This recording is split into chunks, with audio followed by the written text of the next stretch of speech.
नमस्कार दोस्तों, स्वागत है आपका एक बार फिर से मेरे YouTube चैनल में। आज हम बात करने वाले हैं सेकंड ईयर में ऑर्गेनिक केमिस्ट्री की, BSc second year organic chemistry की, महाराजा गंगा सिंह यूनिवर्सिटी बीकानेर की। तो आपका इनऑर्गेनिक केमिस्ट्री का पेपर अच्छा गया होगा। अब ऑर्गेनिक केमिस्ट्री के मोस्ट इंपोर्टेंट क्वेश्चंस की बात हम करने वाले हैं, तो जल्दी से यहाँ आइए और अपने साथ वालों को भी जोड़ लीजिए। देखो, सबसे पहले हमारे पास आती है यूनिट नंबर 1। यूनिट नंबर 1 हमारे पास क्या है? हमारे पास है स्पेक्ट्रम की, इलेक्ट्रोमैग्नेटिक स्पेक्ट्रम की। अब यहां पर सबसे बड़ी बात आती है कि क्वेश्चन आएगा तो आएगा क्या। देखो, आपके पास 2-3 क्वेश्चन ऐसे हैं जो बार बार रिपीट होते रहते हैं। एक तो आपको याद रखना है इलेक्ट्रॉनिक संक्रमण, इलेक्ट्रॉनिक संक्रमण या इलेक्ट्रॉनिक ट्रांजिशन। ठीक है, बड़ा जबरदस्त क्वेश्चन है इलेक्ट्रॉनिक ट्रांजिशन, इलेक्ट्रॉनिक संक्रमण, आपको एग्जाम में जरूरत पड़ेगी। तो इलेक्ट्रॉनिक ट्रांजिशन याद कीजिएगा। उसके बाद आपको क्या याद रखना पड़ेगा?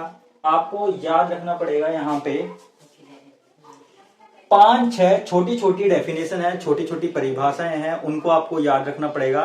क्योंकि ये छोटी छोटी जो डेफिनेशन है, इनमें से 2 या 3 तो आती है और कई बार ऐसा होता है कि पूरा का पूरा क्वेश्चन आ जाता है इसमें। ठीक है, आप कहेंगे कौन सी? तो देखो, जैसे क्रोमोफोर, क्रोमोफोर हिंदी में भी ये बोलते हैं, इंग्लिश में भी ये बोलते हैं। क्रोमोफोर, ऑक्सोक्रोम,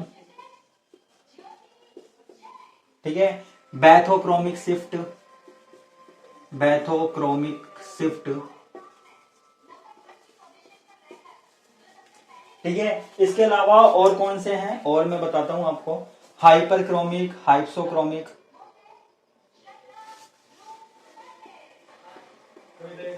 एक है हाइपरक्रोमिक, हाइपोक्रोमिक,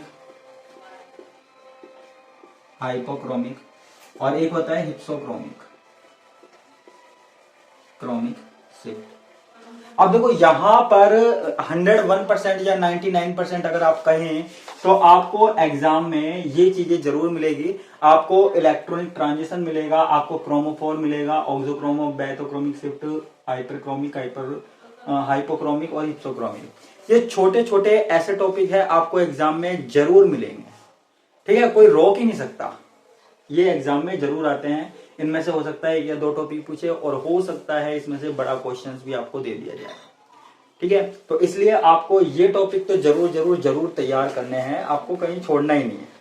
आप कहेंगे बिल्कुल सर करेंगे। और एक आपको याद रखना है, एक वुडवर्ड फीचर का नियम, वुडवर्ड फीचर का नियम, वुडवर्ड फीचर का नियम।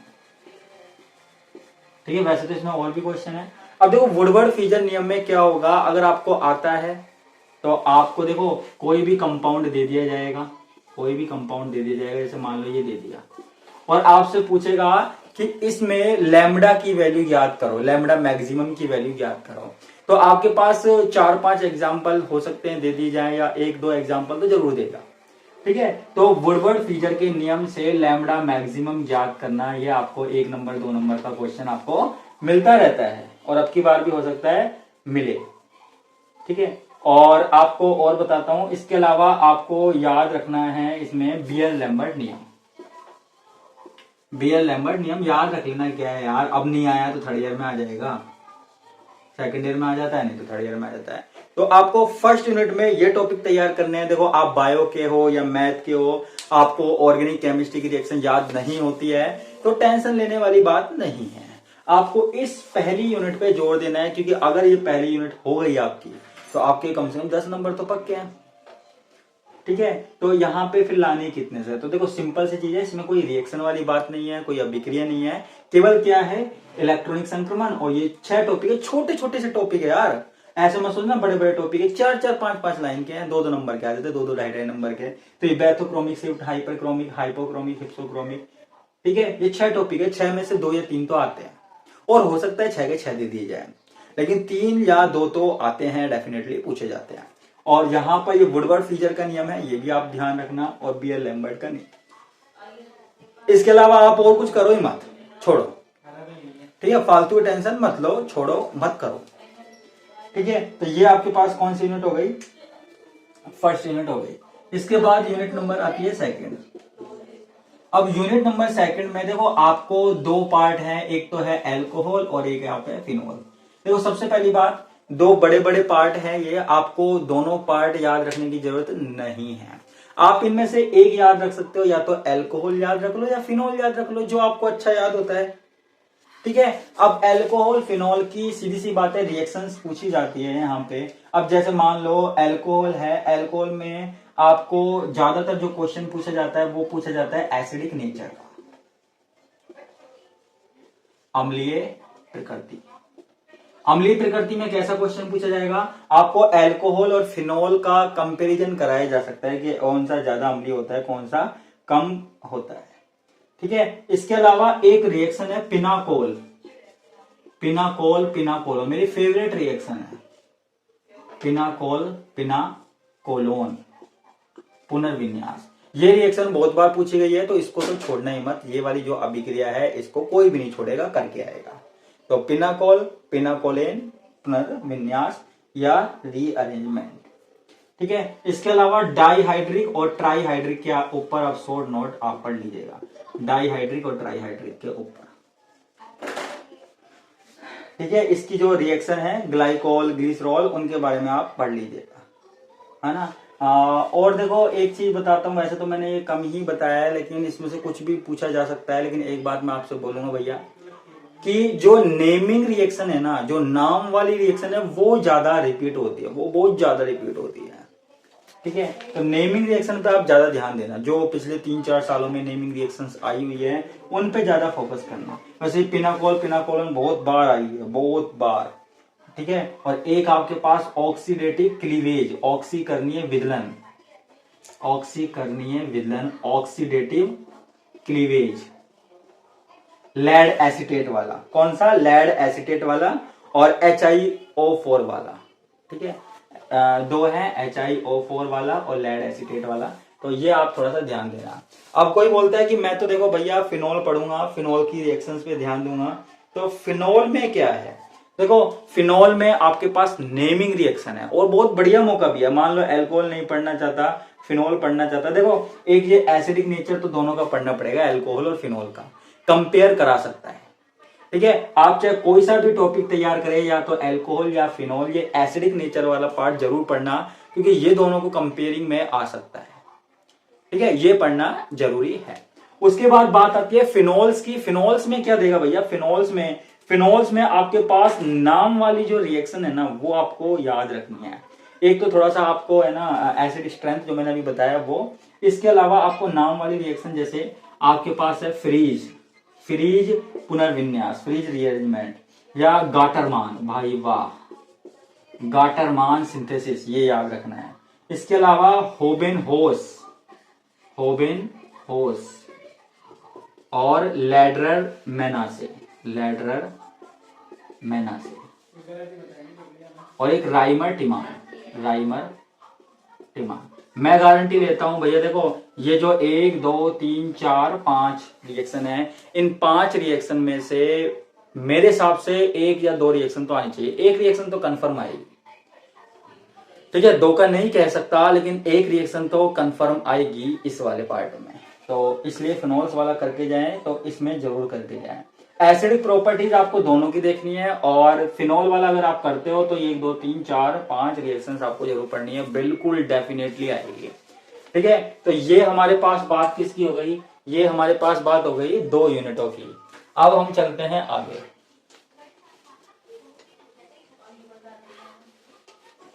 ठीक है, थोड़ा सा आगे चलते हैं। अब हम बात करते हैं यूनिट नंबर 3 की। किसकी? यूनिट नंबर 3 की बात करते हैं, यूनिट नंबर 3। अब यूनिट नंबर 3 में क्या आएगा? यूनिट नंबर 3 में आपके पास एक भाग तो है ईथर वाला, ether and epoxide.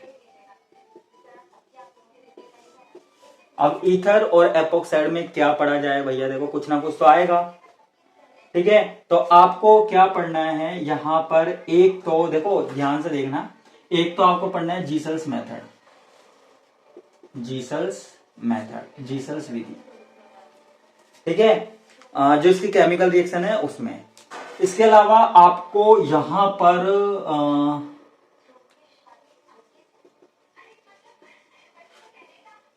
Ring opening,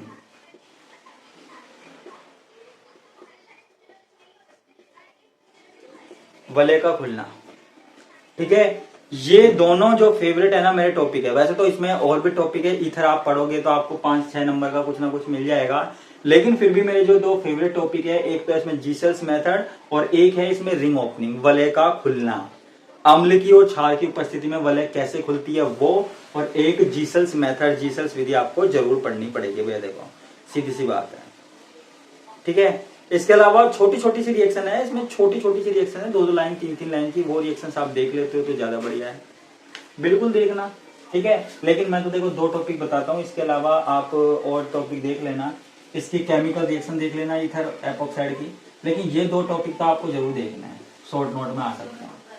इसके अलावा इसका दूसरा वाला जो भाग है ना वो कौन सा है, aldehyde and ketone, aldehyde and ketone. ठीक है, अब एल्डिहाइड और कीटोन के अंदर क्या है भैया, और क्या आने वाला है, तो देखो एल्डिहाइड और कीटोन में जो नेमिंग रिएक्शन है, आपको अगर आप एल्डिहाइड कीटोन वाला पार्ट तैयार करते हो तो आपको नेमिंग रिएक्शन याद रखनी पड़ेगी। नेमिंग रिएक्शन कौन सी, जैसे आपको याद रखना पड़ेगा benzoin condensation, aldol condensation, Hindi English में दोनों में ये बोलता है, बेंजोइन, एल्डोल, परकिन, परकिन और नोवेन जेल। इनमें से देखो 4 रिएक्शन है, इनमें से एक रिएक्शन तो 98% तो आएगी, और कुछ और आ जाए तो पता नहीं, लेकिन एक रिएक्शन तो इनमें से मेरे हिसाब से आनी चाहिए, और एक रिएक्शन और ऐड कर लो, 99% का कर लो। तो ये इनमें से आप रट के घोल के पी जाओ, अभी तो आपके पास टाइम है, रटो घोलो पियो, चाहे पानी में डाल के पियो, चाहे शरबत में डाल के पियो, चाहे दूध में डाल के पियो, लेकिन पियो। तो ये आपके पास क्या हो गई, 4-5 रिएक्शन है। इसके अलावा वैसे भी और भी बहुत कुछ है इसमें। ठीक है, इसके अलावा इसमें है acetal protecting group, protecting group, Hindi में भी ये एसिटेल रक्षी समूह के रूप में, एसिटेल रक्षी समूह के रूप में, हिंदी और इंग्लिश दोनों बोलता हूं। ठीक है, इसके अलावा रिएक्शन तो और भी है भैया, देखो कैनिजारो है, कैनिजारो, एमपीवी है, एमपीवी है। ठीक है, क्लीमेंसन है, क्लीमेंसन है, क्लीमेंसन है। ठीक है, तो आपको मेरे हिसाब से 1 2 3 4 5 6 7 8 9 इनमें से, मतलब मेरे हिसाब से तो देखो कम से कम 2 रिएक्शन मिलनी चाहिए, 2 या 3 रिएक्शन बिल्कुल डेफिनेटली मिलनी चाहिए एल्डिहाइड कीटोन में से, और इसमें से आपको जीसस मेथड या रिंग ओपनिंग में से एक टॉपिक जरूर मिलेगा, देखो मिलना चाहिए, मेरे हिसाब से तो मिलना चाहिए भाई, देखो आगे आपकी किस्मत है, लेकिन मेरे हिसाब से तो इनमें से मिलना चाहिए। तो ये हमारे पास किसकी बात हो गई, यूनिट नंबर 3 की बात हो गई।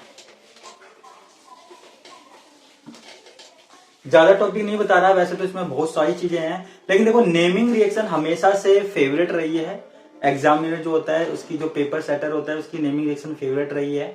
बिना सिलेबस देखे, बिना बुक दिखे सीधा ही कंडेंसेशन देना है भाई, कौन सा देना है, एल्डोल दे दो, पिछली बार आ गया था एल्डोल, अब बेंजोइन दे दो।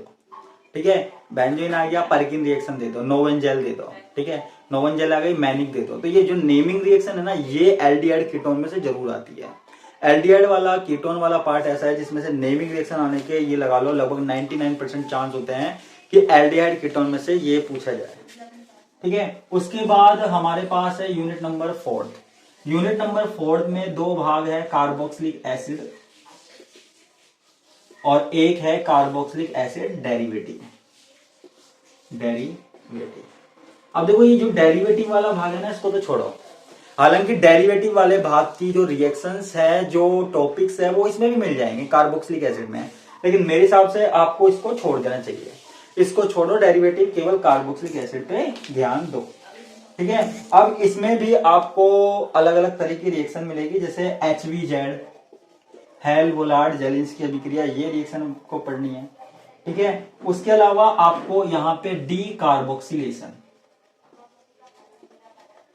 हिंदी में भी इसको यही बोलेंगे वी कार्बोक्सिलीकरण, हिंदी इंग्लिश दोनों में बता रहा हूं, ये मत बोलना कि हिंदी में बता रहे हैं इंग्लिश में बता रहे हैं, तो दोनों के लिए है यार, सेम चीज है यार, थोड़ा बहुत कर लिया करो, है ना। इसके अलावा देखो मेरा जो टेलीग्राम चैनल है, मैंने आपसे पहले भी बोला था, उसको भी आप ज्वाइन कर लेना, KWS क्लासेस के नाम से। हो सकता है किसी पेपर में मैं वीडियो ना डाल पाऊं तो उस समय पर मैं मोस्ट क्वेश्चंस बना के सीधा पीडीएफ उसमें डाल दूंगा आपकी हेल्प के लिए।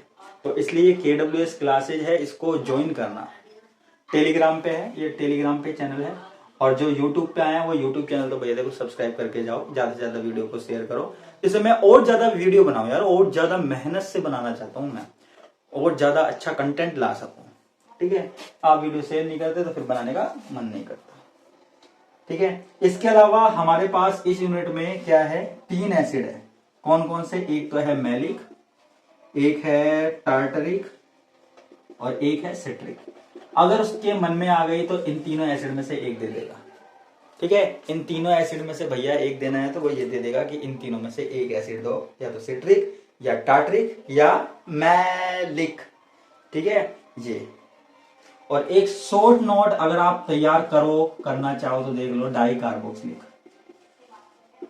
ठीक है, इसको बनाने की 2-3 विधि, इसकी केमिकल रिएक्शन, बस ये याद रख लेना और कुछ मत याद रखना इस डाई कार्बोक्सिलिक एसिड, है ना। तो ये आपके पास क्या हो गया, डाई कार्बोक्सिलिक एसिड, ये कार्बोक्सिलिक एसिड की बात हो गई। और देखो एक है ना थोड़ा सा फिजिकल प्रॉपर्टी, जैसे ना एसिड स्ट्रेंथ, जैसे मैंने आपको बताया था अल्कोहल फिनोल में अम्ल सामर्थ्य के बारे में आपको पढ़ना है। तो अम्ल सामर्थ्य अल्कोहल फिनोल में ना आकर हो सकता है इसमें भी आ जाए। ठीक है, तो इसमें भी आपके पास आ सकती है अल्कोहल फिनोल की अम्ल सामर्थ्य ना आके ये भी आ सकती है कार्बोक्सिलिक एसिड। मतलब आपको कई ग्रुप दे दिए, मान लो आपको अलग अलग तरह के कार्बोक्सिलिक एसिड दे दिए और आपसे पूछ लिया कि किसकी अम्ल सामर्थ्य ज्यादा है, तो आप देखो ज्यादा कुछ डीपली मत पढ़ो, आपकी बुक में जो दिया हुआ है ना, जो क्रम दिया हुआ है, क्रम देख लेना यार। मान लो एग्जाम में पूछ लिए 1-1, 2-2 नंबर के 3-4 पूछ लिए क्रम, तो क्या जा रहा है, आप कर देना ना। ठीक है, कि ऑर्थो वाला ज्यादा स्थायी होता है, मेटा वाला ज्यादा स्थायी होता है, पैरा वाला, क्रम दिया हुआ है आपकी बुक में। कोई सी भी बुक है, CBH, JPH, भागचंदानी, कोई सी भी बुक है उसमें आप देखना। ठीक है, उसके बाद हमारे पास लास्ट है यूनिट नंबर 5। Unit number 5। अब यूनिट नंबर 5 में क्या आने वाला है, बिल्कुल अलग। तो देखो इसमें आपको मेरे हिसाब से आपको या तो नाइट्रो एल्केन और नाइट्रो एरिन पढ़ो, नाइट्रो एल्केन, नाइट्रो एरिन। ठीक है, इनकी केमिकल रिएक्शन होती है वो आपको पढ़नी है। इसके अलावा एक छोटा सा शॉर्ट नोट है, वो है पिक्रिक एसिड। पिक्रिक एसिड देखो सिंपल है, नाइट्रो एल्केन की केमिकल रिएक्शन, नाइट्रो एल्केन और नाइट्रो एरिन की केमिकल रिएक्शन थोड़ी बहुत सेम होती है। इसके बाद इनकी प्रिपरेशन कैसे इनको बनाया जाता है, और पिक्रिक एसिड के बारे में आप पढ़ोगे, आपको इसमें से डेफिनेटली कुछ ना कुछ मिल जाएगा। ठीक है, इसके अलावा आपको एक है ना सेपरेशन, यानी कि पृथक्करण, एक टॉपिक है आपके पास पृथक्करण, कि प्राथमिक, द्वितीयक और तृतीयक एमीन को कैसे पृथक किया जाए, separation of primary, secondary and tertiary amines. तो वो अगर आप पढ़ लेते हो तो आपको फायदा है। ठीक है, और 1-2 रिएक्शन जो मोस्ट है, देखो जैसे फेज ट्रांसफर कैटालाइसिस, प्रावस्था स्थानांतरण उत्प्रेरण। ठीक है, इसके अलावा गैब्रियल थैलेमाइड, ये वाली रिएक्शन भी यार बहुत बार पूछी गई है, और हाफमान